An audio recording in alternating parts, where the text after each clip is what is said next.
Partnerships. What is the most important thing to do when you start thinking about developing a partnership with somebody?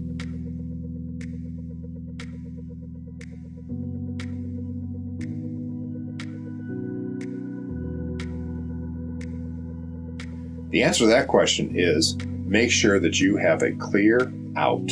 At the beginning, the very first clause in every partnership needs to be, how do we dissolve this partnership?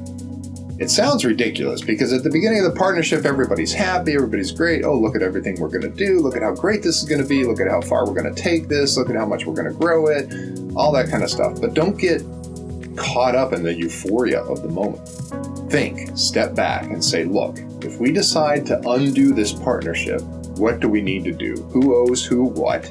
And how are we going to be able to get rid of this partnership and shut it down?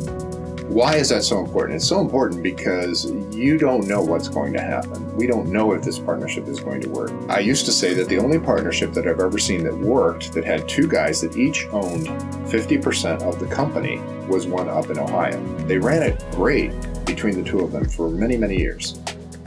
But at one point in time, their lives diverged. One of them had an empty nest and wanted to spend more time traveling. The other one had a special needs child and had to spend more time with their family.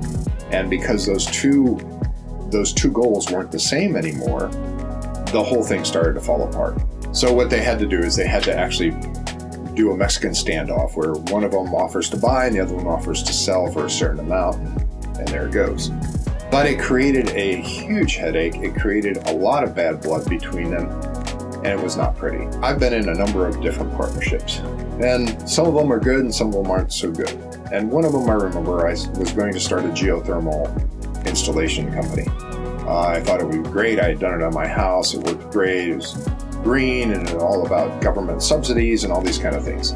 It would have run well. And this guy wanted to join in and he wanted to be part of it. And so we brought him in, but I followed my own advice, thankfully enough. And I created a clause that says if anybody wants to get out of this, this is what it's going to cost and this is what's going to happen if you want to get out. Within 3 weeks, we understood that we were not going to be able to work together. It had seemed like a good idea, but this guy had a completely different idea of what it took to develop a company. And he was not really willing to do the work, in my opinion, as to what the company was going to need to do. So I exercised my option and I said, okay, I'm giving you the whole company, but you're going to owe me these, I think it was at the time $3,000 or something. You're going to owe me these $3,000 and you can have the whole company. And to this day, I'm friends with him because we had something, a clause in there at the beginning that said, if I'm going to do a partnership, this is how I'm going to dissolve it. So what is the most important thing you can know about partnerships is know how you're going to dissolve them right up front.